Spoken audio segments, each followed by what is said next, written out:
नमस्कार साथियों। पूर्व में हम लोगों ने वर्ण विचार का पहला अध्याय पढ़ा था और उस वर्ण विचार के पहले भाग में हम लोगों ने स्वरों के बारे में जानकारी प्राप्त की थी। स्वर किसे कहते हैं और स्वरों की संख्या कितनी है, उच्चारण के आधार पर उच्चारण में जो लगने वाला समय है उस समय के आधार पर स्वरों के भेद कितने हैं, उन चीज़ों के बारे में हम लोगों ने अपने पहले वीडियो में जानकारी प्राप्त की थी। आज हम लोग उसी चीज़ को आगे बढ़ाते हुए व्यंजन के बारे में अध्ययन करेंगे।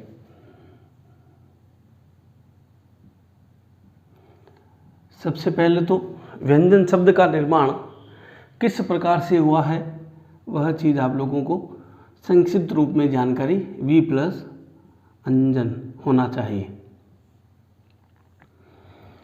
वी प्लस अंजन से बना है, संधि का नियम इसमें प्रयुक्त हुआ है। इसके बाद हम लोग व्यंजन को आगे बढ़ाते हुए इसकी परिभाषा से प्रारंभ करते हैं।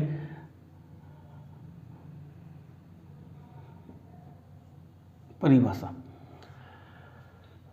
जैसा कि हम लोगों ने स्वरों की परिभाषा में क्या पढ़ा था, स्वर की जो परिभाषा है उस स्वर की परिभाषा में हम लोगों ने देखा था कि स्वर ऐसी ध्वनि है जो निर्बाध रूप से बोली जाती है, जिसको बोलने में किसी की सहायता की आवश्यकता नहीं होती। लेकिन व्यंजन उसके ठीक विपरीत होता है, उसके ठीक उल्टा होता है। कैसे? ये कहता है कि व्यंजन जो होते हैं उनको बोलने में, व्यंजन जो होते हैं उन व्यंजनों को बोलने में स्वरों की सहायता की आवश्यकता होती है। बिना स्वरों के हलंत रूप में आप बोल सकते हैं, लेकिन सही मायने में यदि हिंदी में इसका प्रयोग किया जाए तो व्यंजन स्वरों की सहायता से ही उच्चारित होते हैं, बोले जाते हैं। हमारे सामने सबसे बड़ी समस्या क्या आती है वह चीज़ आज मैं आपको एक छोटी रूप में बताना चाहूँगा। आप लोगों ने बारहखड़ी पढ़ी है और उस बारहखड़ी में क्या होता है, क और अ, क आ, क ई, क ई, इस प्रकार से हम लोगों ने बारहखड़ी पढ़ी। ये कहता है कि व्यंजन का जो मूल रूप है वो यह है, यानी हलंत रूप में है, और उसके बाद उसके अंदर स्वर जुड़ता है, उसके बाद उसके अंदर स्वर जुड़ता है और वह उसे पूरा करता है। वरना ये आधा है, इसे पूरा करने का काम कौन करते हैं? स्वर करते हैं। और सबसे बड़ी समस्या यहीं रहती है, सबसे बड़ी गलती यहीं होती है। तो यहाँ पर हम लोग इसको पूरा करते हैं इस प्रकार से। ये चीज़ मैंने आपके सामने लिखी। अब ये चीज़ लिखी तो एक प्रश्न और क्रिएट होता है। वो प्रश्न क्या कहता है? वह प्रश्न कहता है कि ये जो व्यंजन स्वरों की सहायता से लिखे गए हैं तो इस व्यंजन के अंदर पहले ध्वनि किसकी आएगी, क की आएगी या अ की आएगी? तब आप कहेंगे कि इसमें पहले ध्वनि इसकी आएगी। संधि में भी एक नियम आता है। संधि में नियम क्या आता है? वह नियम होता है वी प्लस छेद, इस प्रकार का एक नियम है। तो यहाँ लिखा रहता है कि इसकी अंतिम ध्वनि कौन सी है। अधिकांश यहाँ गलती कर बैठते हैं। अधिकांश लोग इसके अंदर जो अंतिम ध्वनि है वह किसकी बताते हैं? वह की बताते हैं, जबकि यहाँ अंतिम ध्वनि वह की नहीं है। इसकी अंतिम ध्वनि कौन है? ई है। क्यों है? इसका मैंने आपको सीधा सीधा एक तरीका यहाँ बताया था कि इस प्रकार से व्यंजन का निर्माण होता है। बारहखड़ी बनी इसीलिए है ताकि हम लोगों को इस बात का आभास हो जाए, हम लोगों को इस बात की जानकारी हो जाए कि पहले व्यंजन, उसके बाद स्वर, स्वर इस व्यंजन के अंदर मिलकर इस व्यंजन को पूरा करने में अपनी सहायता प्रदान करता है। एक चीज़ बार बार आती है और ये चीज़ आपको ध्यान में भी रखनी है कि जब कभी भी किसी भी व्यंजन के साथ यदि स्वर मिला हुआ है, यदि स्वर मिला हुआ है तो उस स्वर का उच्चारण उस व्यंजन के बाद ही होगा। यहाँ मैंने अभी बताया की लिखा हुआ है, तो की में पहले उच्चारण किसका होगा? आप कहेंगे क का होगा, उसके बाद किसका होगा? ई का होगा। यह उच्चारण की जो गति है, यह गति आप लोगों को ध्यान में होनी चाहिए। अधिकांश लोग ये बताते नहीं हैं, और बताते भी हैं तो हम लोग इसके ऊपर गौर करते नहीं हैं। इसलिए आप लोगों से मेरा छोटा सा निवेदन यही है कि आप यदि वास्तव में कंपटीशन की तैयारी कर रहे हैं तो आप ये मान के चलिए कि उस कंपटीशन के अंतर्गत हम लोगों को धैर्य रखते हुए पूरे वीडियो को देखना है। अगर हम लोग पूरे वीडियो को नहीं देखेंगे तो आप ये मान के चलिए कि कहीं ना कहीं हमारे कई चीज़ें जो महत्वपूर्ण हैं वो पूरा वीडियो नहीं देखने की वजह से छूट जाती है। तो आप लोग वीडियो को पूरा ज़रूर देखें। इसके बाद और भी कई सारी चीज़ें हैं।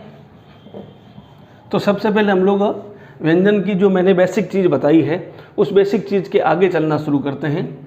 व्यंजन क्या है, इसकी यदि परिभाषा की बात करते हैं, स्वरों की सहायता से उच्चरित कह सकते हो, या स्वरों की सहायता से बोले जाने वाली, उच्चरित होने वाली ध्वनियाँ वो क्या कहलाती है? व्यंजन कहलाती है। अब इस व्यंजन के हम लोग भेद करते हैं। सामान्य रूप से व्यंजन के जो भेद हैं वो किस प्रकार से हैं उसको हम लोग देखते हैं। इसके साथ छोटी छोटी खूब सारी चीज़ें आप लोगों को सीखने को मिलेगी। सामान्य रूप से व्यंजन के 4 भेद बताए हैं। कौन कौन से भेद हैं? नंबर 1 जो भेद है वह स्पर्श व्यंजन का।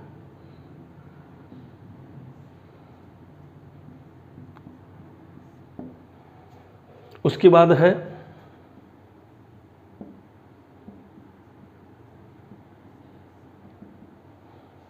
अंतस्थ व्यंजन का। उसके बाद है ऊष्म व्यंजन का।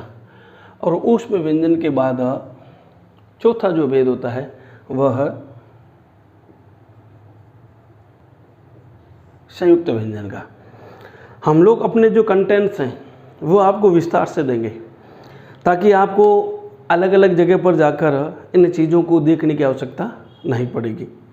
वीडियो आपको पूरा देखना है, तभी आप लोग सारी चीज़ें विस्तार से समझ पाएंगे। आप लोग जो पढ़ रहे हैं उसमें कुछ चीज़ें आपको नहीं भी मिलेगी। तो सारा खेल किसके ऊपर निर्भर है? वीडियो पूरा देखकर समझने पर है। अगर आप आधा अधूरा देखेंगे, कुछ पार्ट देखेंगे तो आपको जो चीज़ें क्लियर होनी चाहिए वह नहीं हो पाएगी। अब स्पर्श व्यंजन की संख्या की बात करते हैं तो स्पर्श व्यंजन की संख्या 25 है।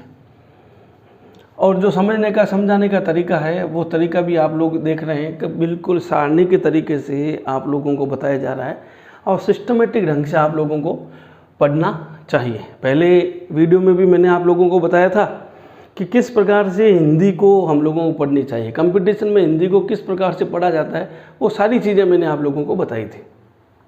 अब उस पर व्यंजन की बात करते हैं तो उसकी संख्या भी 4 है। और संयुक्त व्यंजन की बात करते हैं, संख्या तो हम लोग अब 4 लिख देते हैं। पहले क्षत्र ज जो था वो था, अब श्र और इसमें शामिल होने लग गया। तो आज हम लोग इस चीज़ के बारे में विस्तार से अध्ययन कर लेते हैं। स्पर्श व्यंजन की जब बात आती है तो ये वर्ग बनाता है। वर्ग कैसे बनाता है आप लोग देखिए, क वर्ग, च वर्ग, ट वर्ग, त वर्ग और प वर्ग। क च ट त प, ये 5 वर्ग ये बनाता है। इसे बोलते हैं वर्ग। क्यों वर्ग कहते हैं? वर्ग कहने के पीछे कारण क्या है? क्योंकि इसमें 5-5 के जोड़े हैं। 5-5 के जोड़े होने की वजह से ही इसे वर्ग कहा जाता है। क वर्ग, अब ये हलंत रूप में है, ये तो आप लोग जानते ही हैं। क च ट त प। अब इसके बाद ख, ग, घ, ङ, छ, ज, झ, ञ, ठ, ठ, ड, ढ, ण, थ, थ, द, ध, न, प, फ, ब, भ, म। ये इस प्रकार से 5-5 के जोड़े बनते हैं, इसलिए इसे वर्ग का नाम दे दिया। और बात आती है स्पर्श क्यों कहा गया, यहाँ ये चीज़ समझनी है कि इनका जब उच्चारण होता है तो जीवा या मुंह के जो अवयव हैं, मुंह के जो भाग हैं, कंठ है, गला है, मुर्दा है, तालु है, दंत है, जिसे हम तालुआ बोलते हैं, मूर्धन्य बोलते हैं, जीभ और ये होठ वगैरह, दांत वगैरह, ये सारी चीज़ें एक दूसरे को स्पर्श करके इनका उच्चारण करती है। किसका उच्चारण किस जगह से होता है उसका विस्तार से हम बाद में अध्ययन करेंगे, लेकिन फिलहाल इन्हें स्पर्श व्यंजन क्यों कहा जाता है कि मुख के जो अवयव हैं, मुख के जो अंग हैं, वो अंग एक दूसरे को स्पर्श करने की वजह से इनका उच्चारण होता है, इसलिए इनका नाम हो गया स्पर्श व्यंजन। अब ये सारे के सारे हलंत हैं, ये चीज़ आप लोग जानते हैं, क्योंकि मूल इनकी जो स्थिति है वह मूल स्थिति इनकी हलंत रूप में ही है। अब जब मूल स्थिति इनकी हलंत रूप में है तब हम क्या कर सकते हैं, इनको संक्षिप्त रूप में समझ सकते हैं। इनकी संख्या 25 हो गई। अब आप कह सकते हैं क वर्ग का पहला, क वर्ग का दूसरा, क वर्ग का तीसरा, क वर्ग का चौथा और क वर्ग का पांचवा। ये इस प्रकार से ही इनका उच्चारण होता है। अब आपसे प्रश्न करें क वर्ग का चौथा वर्ण कौन सा है, चौथा व्यंजन कौन सा है, तो क वर्ग का चौथा व्यंजन ग है। ऐसे ही च वर्ग का पहला, दूसरा, तीसरा, चौथा और पांचवा। ट वर्ग का भी इसी प्रकार से। तो हम लोग यह चीज़ क्यों समझ रहे हैं, इसके पीछे भी बहुत बड़ा कारण है। हम जब संधि पढ़ेंगे तो उसमें ये चीज़ काम आने वाली है। तो सारी की सारी चीज़ें आज आपके सामने यहाँ इस प्रकार से रखी हुई और पूरी विस्तार से। क्यों, उसका सीधा सीधा रीज़न यही है कि हम लोग जब इन चीज़ों को समझेंगे तो आगे वाली जो चीज़ें हैं, अब जब आपको ये पता चल गया कि त वर्ग का दूसरा कौन सा है तो आप कहेंगे थ, प वर्ग का पांचवा कौन सा है तो आप कहेंगे म, ट वर्ग का तीसरा कौन सा है तो आप कह सकते हैं ड, और च वर्ग का पहला ही कौन सा है तो च वर्ग का पहला च ही है। तो इस प्रकार से हम लोग इस सारणी को यदि समझते हैं, इनके स्थान को समझते हैं, तो मैं समझता हूँ कि यह चीज़ आप लोगों के लिए बहुत ही सरल हो जाएगी। अब हम बात करते हैं अंतस्थ व्यंजन की। अंतस्थ व्यंजन को समझना क्या है, ये बहुत गजब की चीज़ है। आमतौर पर आप लोग क्या समझते हैं, आमतौर पर आपको क्या बताया जाता है, य, र, ल, व। यही चीज़ आप लोगों को आम तौर पर बताई जाती है, य, र, ल, व। अब ये क्या है, ये तो प्रक्रिया बन गई, इसका उच्चारण करने में इसकी प्रक्रिया बन गई, लेकिन सही मायने में क्या है, य, व, र, ल। क्या हुआ, वह कहाँ गया, यहाँ। अब आप कहते हैं ऐसा थोड़ी होता है, सही मायने में ऐसा ही है। इनकी उत्पत्ति इसी क्रम से हुई थी, इनकी जो उत्पत्ति है इसी क्रम से हुई थी। अब ऐसे प्रश्न भी बनने लग गए। तो परीक्षा में यदि प्रश्न आ जाए कि अंतस्थ व्यंजन, उस अंतस्थ व्यंजन की उत्पत्ति क्रम को लिखिए, फिर आप क्या करेंगे, तब आपको यही क्रम लिखना पड़ेगा। इसलिए यह जो क्रम है यह उत्पत्ति क्रम। कौन सा है, उत्पत्ति क्रमानुसार। ये उत्पत्ति इसकी इसी प्रकार से हुई है, के बाद वह आया था। लेकिन अब ये कहता है कि ये फिर क्या है, इसे हम क्या कहते हैं, तो हम कहते हैं इसे हम लोग कहेंगे इस प्रकार से, प्रक्रिया यानी चलन में ऐसा हो गया, क्रमानुसार।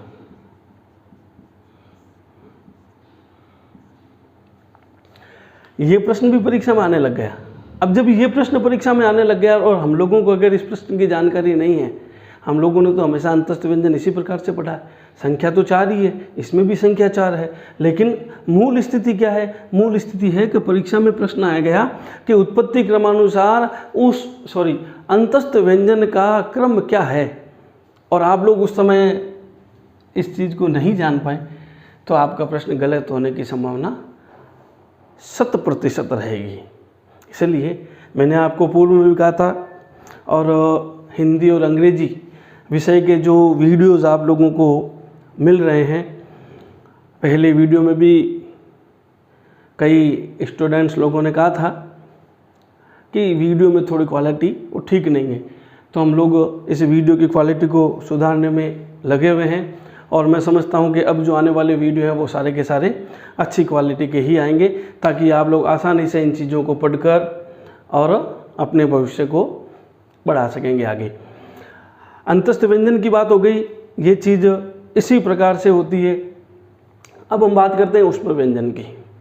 अब इस ऊष्म व्यंजन को समझने का तरीका याद है सब चीज़ें, इसलिए समझना एक ही चीज़ है।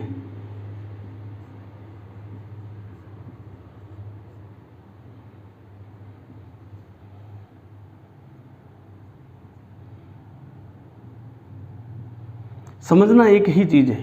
वो चीज़ कौन सी है? यह चीज़ समझनी है कि ऊष्म व्यंजन क्यों कहा गया और इनका उच्चारण किस प्रकार से होता है। ये जो ऊष्म व्यंजन है, ऊष्म का मतलब होता है गर्म। जब हम लोग इनका उच्चारण करते हैं तो गर्म हवा हमारे मुख से बाहर निकलती है। स्व, स, स और ह। तो जब इनका उच्चारण होता है तो मुख विवर से जो प्राणवायु है वह ऊष्म गर्म निकलती है, और इसको बोलते समय जिस प्रकार से हम लोग च, छ इसका उच्चारण करते हैं, इसी प्रकार से श का उच्चारण करना चाहिए। जैसे ट का उच्चारण करते हैं उसी प्रकार से श का उच्चारण करना चाहिए। ट, श होगा क्या? जीभ उस स्थान पर जाकर स्पर्श करेगी जहाँ ट वर्ग को बोलते समय करती है। प्रकार थोड़ा बदल जाएगा, लेकिन ट वर्ग का जो उच्चारण है वही उच्चारण स्थान स का रहेगा। आगे हम चलेंगे, कई सारी चीज़ें आपको और सीखने को मिलेगी। त वर्ग का जिस प्रकार से करते हैं वह स वर्ग का करेंगे। तो इस प्रकार से ऊष्म व्यंजन इनको कहा गया। आप लोग इसका स्क्रीनशॉट लीजिए, हमारे चैनल को लाइक कीजिए, सब्सक्राइब कीजिए। कोई बात समझ में नहीं आए तो कमेंट बॉक्स में ज़रूर लिखिए कि कौन सी चीज़ आपको समझ में नहीं आ रही है या कौन सी चीज़ आप सीखना चाहते हैं। यह भी महत्वपूर्ण है, जो सीखना चाहते हैं वो भी आप लोग कमेंट बॉक्स में लिखिए, ताकि हम लोगों को पता चले कि हमारे जो विद्यार्थी हैं, हमारे जो प्रतिभागी हैं, उन प्रतिभागी को कौन सी चीज़ें सीखनी है, समझनी है। कई बार क्या होता है, ये जो चीज़, कई सारी चीज़ें हैं, जैसे ये चीज़ आपको आती है, ये ऊष्म व्यंजन वाली आती है, लेकिन अंतस्थ व्यंजन में ये दोनों में से ही ऊपर वाली चीज़ आती थी, लेकिन य व रल जिसको हम लोग उत्पत्ति क्रमानुसार इसका स्थान है, वो चीज़ आपको आती नहीं थी। तो आज ये चीज़ नहीं सीखी। वैसे ही कोई चीज़ आपको नहीं आ रही है तो आप लोग अपने कमेंट बॉक्स में लिखकर हम लोगों को बताइए, ताकि हम उस चीज़ का भी आपका समाधान ज़रूर करेंगे।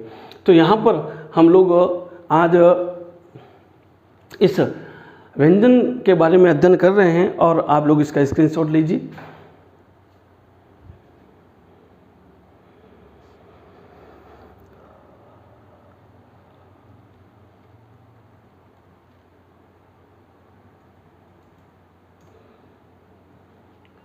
चलिए, पूर्व में हम लोगों ने एक चीज़ पढ़ी थी कि जिस प्रकार से संयुक्त व्यंजन है, मैंने आपको बताया भी था कि जिस प्रकार से संयुक्त व्यंजन है, इसका थोड़ा विस्तार से बीच में अध्ययन करेंगे। उसी प्रकार से संयुक्त स्वर भी होते हैं, संयुक्त व्यंजन और संयुक्त स्वर। संयुक्त स्वर के बारे में भी मैंने आप लोगों को एक चीज़ बताई थी,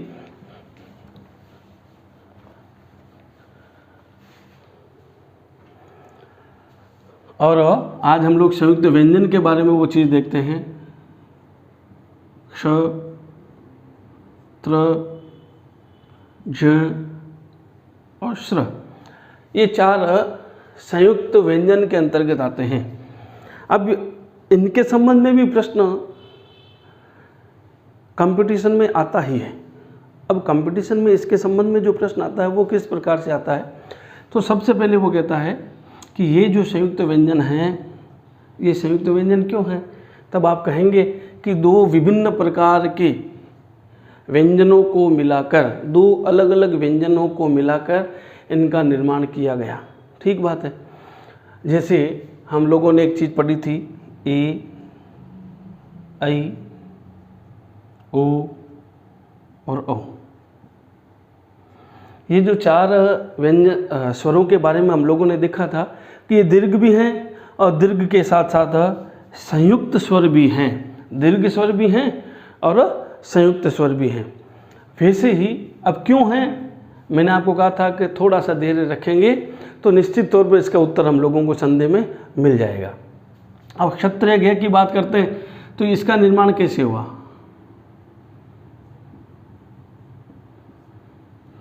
क और श को मिलाकर हुआ, तो इन दोनों का उच्चारण जो होगा क्ष, तो इसका उच्चारण क्ष। अधिकांश लोग क्या कहते हैं, कक्षा कक्षा कक्षा करते हैं, या अधिकांश लोग इसका उच्चारण क्या कर देते हैं, क्ष कर देते हैं। इस प्रकार क्ष, छतरी वाला क्ष कर देते हैं। तो ये इसका उच्चारण पूर्ण रूप से गलत है। क्यों गलत है, इसका कारण आप लोगों के सामने है कि भी इसका जो निर्माण हुआ है क और श को मिलाकर हुआ है। वैसे ही इसका निर्माण कैसे हुआ है, थ और र से हुआ है। इसका निर्माण ज और य से हुआ है। लेकिन इसका उच्चारण हम करते कैसे हैं, हम इसका उच्चारण करते हैं ग और यज्ञ। उच्चारण तो करते हैं य और लिखते यह। यहाँ आकर कुछ गड़बड़ हो जाती है। तब हमने क्या किया, हमने इसको रटना शुरू कर दिया। रट लेंगे लेकिन वैसा उच्चारण नहीं करेंगे। क्या लिखा हुआ है, आप लोग क्या बोलेंगे, लिखा हुआ तो यह है ना, लिखा हुआ तो यह है, बोल क्या रहे हैं, इसे बोल रहे हैं। लिखा हुआ यह है, बोल ये रहे हैं, जबकि बोलना क्या चाहिए,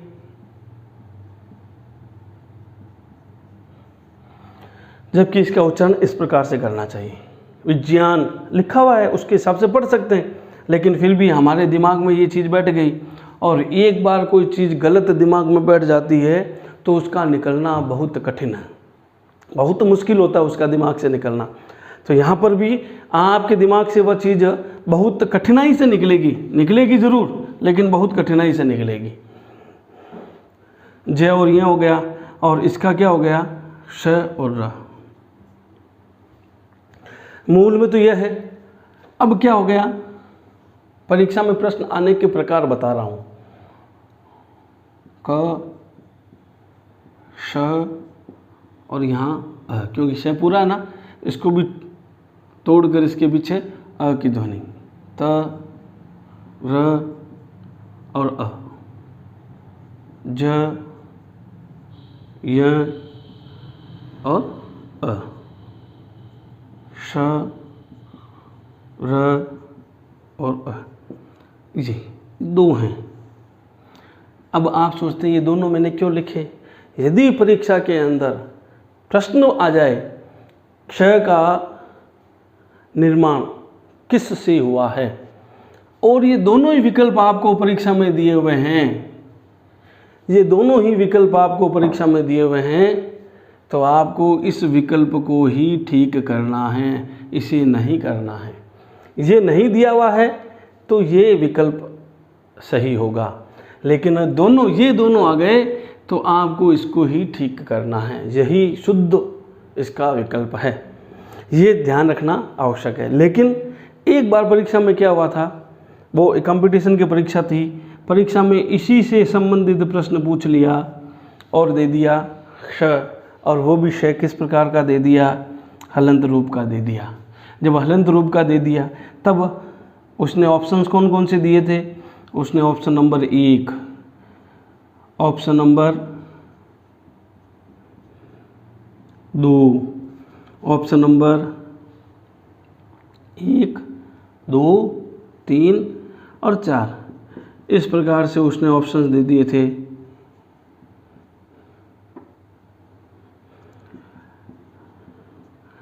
अब ये 4 विकल्प दिए और इन 4 विकल्प को देखकर अधिकांश लोगों ने ये उत्तर किया या अधिकांश लोगों ने ये उत्तर किया, जबकि उन्होंने उस प्रश्न को ठीक से देखा समझा कुछ भी नहीं। इसलिए हम लोग, अगर आप लोगों को इतने आराम से इतनी धीरता के साथ पढ़ा रहे हैं, तो आप ये मत समझिए गति धीमी है, आप ये समझिए कि अभी वैकेंसीज जो हैं वो लंबी है। कोरोना महामारी की वजह से उसका समय भी लेट हो गया। तब आप इनका विस्तार से अध्ययन कर लेंगे तो मैं समझता हूँ कि कहीं भी आपको किसी प्रकार की कोई भी प्रॉब्लम नहीं होगी। तो यहाँ विकल्प ये दोनों दे दिए, ये दोनों देने के बाद भी ये दोनों विकल्प गलत हैं। क्यों गलत हैं? क्योंकि इसमें श जो दिया हुआ है वो हलंत रूप में दिया हुआ है, तो इसका मतलब इसमें क भी हलंत होगा और श भी हलंत होगा। इस बात का ध्यान आप लोगों को रखना होगा। और ये इतनी बारीकी की चीज़ें आप लोग वीडियो देखते रहिए, आपको पता चलेगा कि हमें इस प्रकार की चीज़ें नहीं मिलती कंपटीशन के लिए। तब हम ऐसे प्रश्नों को गलत करके आ जाते हैं जो एक माइनर गलती है, उस माइनर गलती की वजह से, बहुत छोटी सी गलती की वजह से हमारा सवाल भी गलत हो जाता है। छोटी सी समझ नहीं होने की वजह से हमारा सवाल गलत हो जाता है। तो इस प्रकार से हम लोग अपने संयुक्त व्यंजन के बारे में अध्ययन करते हैं। अब आपको विशेष तौर से एक चीज़ और समझानी है, वो भी आपके बहुत काम आने वाली है। क्यों काम आने वाली है? लोगों के मन में जितनी भी किसी भी अक्षर को लेकर जो अज्ञानताएँ हैं, उस आज अज्ञानता को मैं कुछ हद तक दूर करने का प्रयास करूंगा। आप लोगों ने देखा होगा कि यहाँ एक तो त्र लिखा हुआ है, एक स्र लिखा हुआ है। अब ये क्या है? ये कहते हैं कि ये त है। यहाँ तो अलग करते समय तय और र लेकर आ गए, तो मूल में त्र लिखते इसी प्रकार से हैं और र इस प्रकार से आता है। अब धीरे धीरे क्या हुआ, हम लोगों ने अपनी सुविधा के हिसाब से इस त को थोड़ा सा छोटा कर दिया। कई लोग ऐसे लिखते हैं, ऐसा लिखना गलत है। अगर जब तक इसमें इतना हल्का सा मोड़ नहीं होगा तब तक वह शुद्ध त्र नहीं है। अब श्रेय की बात करते हैं। त्रय की बात हो गई, उसके बाद हम इसकी बात करेंगे। त्रय की बात हो गई, अब शय की बात करते हैं। जब कभी भी श हलंत रूप में होता है, जब कभी भी श हलंत रूप में होता है और उसके बाद र आ जाए या री की मात्रा आ जाए, ऋषि वाली री की मात्रा आ जाए, तब इस श के रूप में थोड़ा सा परिवर्तन हो जाता है और वो परिवर्तन इस प्रकार से हो जाता है। बात समझ में आ गई? यदि र आ जाए और री की मात्रा आ जाए, ऋषि वाले री की मात्रा, ये री की मात्रा है वो, तो वो आ जाए, तब हम क्या करेंगे, इस श के रूप को आंशिक रूप से बदल देंगे और बदलने के बाद र जो है वह इस प्रकार से आ जाएगा। अब आप ये सोचते हैं कि र ये ऐसा कैसे आ गया, तो आज हम इसके बाद उस र के नियम के बारे में ही अध्ययन करने वाले हैं। तो आपको ये चीज़ तो मेरे हिसाब से समझ में आ गई होगी। आप लोग इसका स्क्रीनशॉट लीजिए, हमारे चैनल को ज़्यादा से ज़्यादा सब्सक्राइब कीजिए, शेयर कीजिए। अगर हमारी बात आपको समझ में आई है, हमारे कंटेंट्स आपको अच्छे लगे हैं, तो आप ज़रूर इसको सब्सक्राइब कीजिए। और मैंने पूर्व में भी आपको कहा था कि वो सारी चीज़ें मिलेगी जो चीज़ें आप लोगों को अन्यत्र नहीं मिलती, या यूँ कह सकते हैं कि वो आपको बीच मझधार में छोड़कर चले जाते हैं। हम लोग बीच मझधार में छोड़ के नहीं जाएंगे, हम आपको वो सारी चीज़ें देंगे जो आपके कंपटीशन के लिए आवश्यक है। अनावश्यक चीज़ें आप लोगों को हम लोग कुछ भी देने वाले नहीं हैं।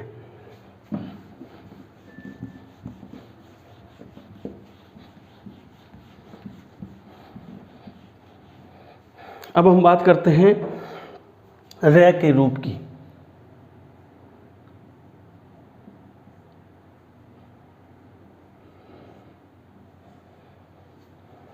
रे का जो रूप है, आप लोगों ने अलग अलग शब्दों के साथ, अलग अलग शब्दों में अलग अलग अक्षरों के साथ रे को इस रूप में भी देखा होगा। रे को इस रूप में भी देखा होगा, र को इस रूप में भी देखा होगा और र को इस रूप में भी आप लोगों ने देखा होगा। तो सबसे पहले आप लोगों को मैं ये बताना चाहूँगा कि आप लोग इसको भी र मानते हैं, तो सबसे पहले आप ये कीजिए कि इसको र नहीं मानना है। भविष्य में आप ये तय कर लीजिए कि ये र नहीं है। क्यों? क्योंकि जिस प्रकार से ई की मात्रा होती है, ऊ की मात्रा होती है, वैसे ही ये जो लिखा हुआ है इसकी भी मात्रा है ये, तो ये एक मात्रा है, इसलिए आप लोग इसे र नहीं माने। तो पहले तो इसको ही कट करते हैं। अब बचे 3।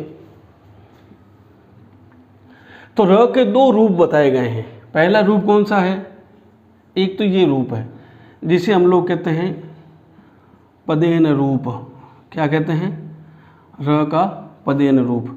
और एक बताया गया इस प्रकार का जिसे हम लोग कहते हैं र का रेफ रूप। ये 2 प्रकार के र के रूप बताए गए हैं। ये र का रूप नहीं है, इसलिए मैंने इसको कट कर दिया। अब आप कहते हैं पदेन रूप कैसे? आप लोगों ने ये शब्द देखा होगा,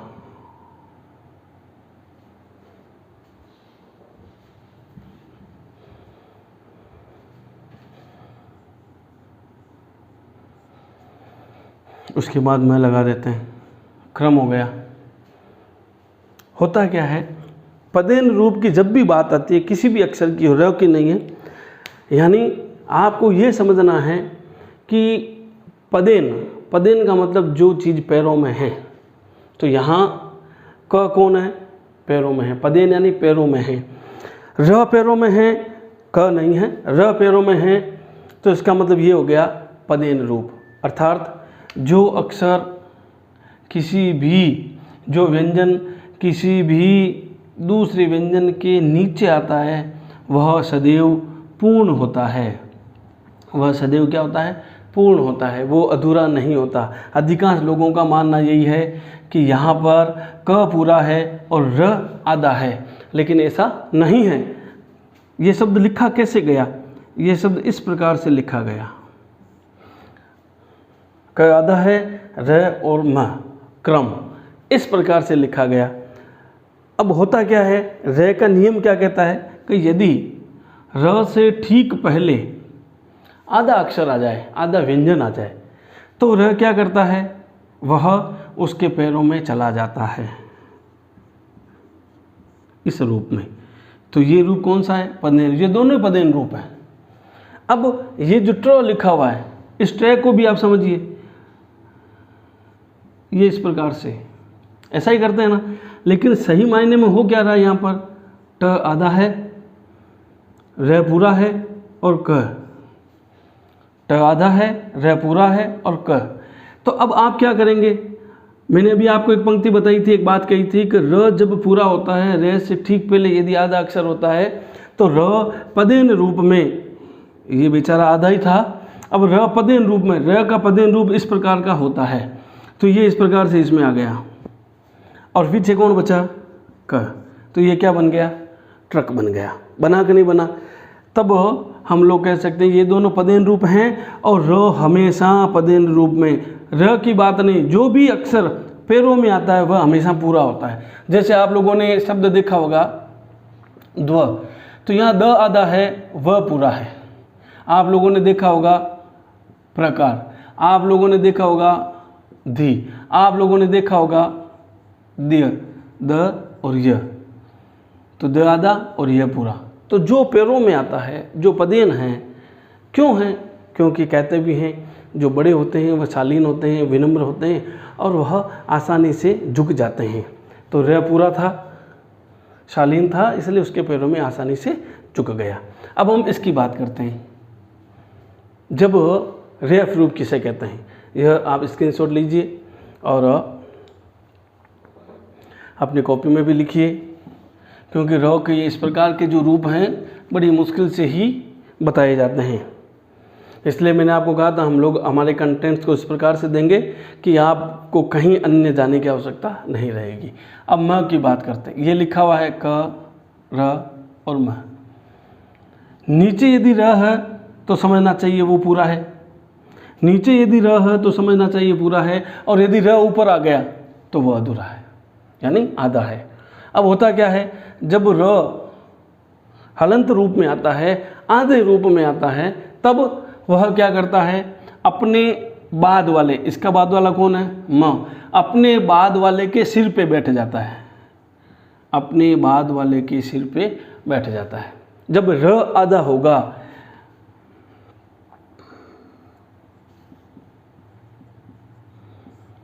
र आधा होगा, यहाँ र आधा है, तब क्या हो गया, यह इसके सिर पर बैठ गया, शर्म, गर्म,